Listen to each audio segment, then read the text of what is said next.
So with that said, won't you welcome to the stage our first igniter of the night, Mr. Alejandro Levins.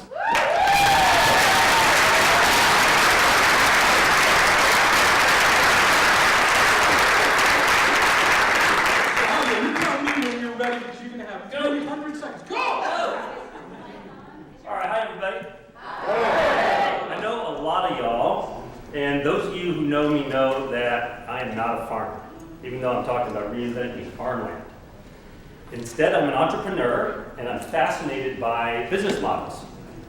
In particular, business models that are good for the world in some way. I'm going to tell you tonight a story about a business model that turns old, depleted farmland into lush green farmland. Yeah. Now, I'm interested in this for a number of reasons.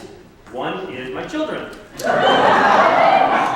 I worry sometimes about what they're going to eat when they're big, what they're going to smear on their faces, when there's many more people in the world eating food and smearing food on their faces. And good food requires farms, right? Is that where food comes from? Yes, it comes from farms. And to make good food, farms need good farmland. Good farmland, it turns out, is becoming an endangered species. We lose farmland by suburban sprawl. Thank you. However, 62% or something like that of farmland is lost actually to mismanagement of farms.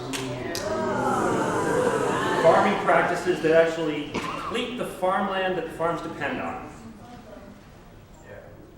Right? I'm just trying to remember what the next slide is. Oh yeah, notice this. Remember the Dust Bowl? So plowing and cutting of sod contributed to that. So depletion has a long history and it's also widespread. This is a UN chart that shows very degraded soil.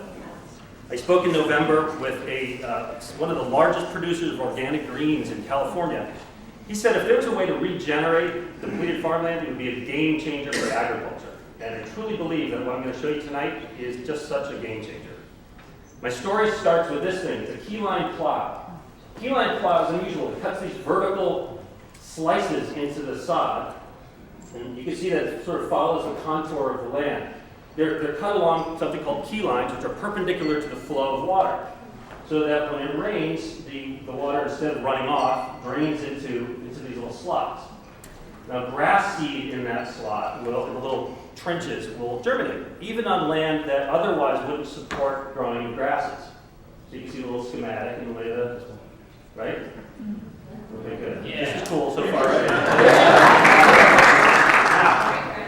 when the water gets in there, the grass grows, and we graze it. So we bring livestock, that's our cow, we bring livestock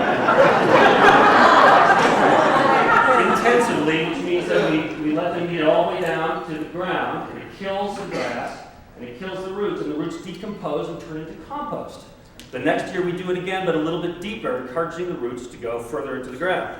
And then we graze it again, there's Bessie, and so the same thing happens, but we've just done it a little bit further down. And each successive year, we're able to produce a little bit more topsoil, so that we're doing 2 to 4 inches of new topsoil developed each year. So we're not bringing it in, we're actually developing the topsoil. So the best kind of land to do this on is land that has trouble with water, that's arid or semi-arid. Depleted land that's been abused, that can no longer grow things on it well, land that needs irrigation to be productive at all. The kind of land we end up with is ideally suited for organic farming, small-scale operations that have multiple species, rather than the kind of monoculture, large-scale farming you see in the Midwest that grows corn and soybeans and so on. So we start out with depleted land, we end up with good farmland, and good farmland is expensive. Prices for farmland have been going up a lot lately. The difference in price between depleted land and good quality conventional farmland is about 300 to 400%.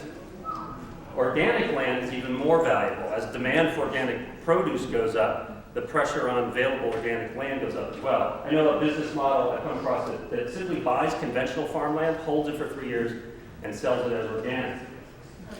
So our business model is a little different. It starts with screening possible acquisitions that meet our criteria, acquiring parcels of land, and then over the next 4 years, doing the process that I've greatly simplified for you here tonight for an eventual sale or lease. During the regeneration period, while we're growing the topsoil, we're also growing the value of the land. Eventually, we either sell it or lease it to a homesteader, perhaps, or more likely to a farmer. And during this whole period, we're training people on the regenerative farming techniques that we use, and we're also providing jobs in sustainable farming. So this is a business model that produces financial returns, labor capital in the form of good land, and social capital in the form of good jobs in sustainable farming communities. Ta-da!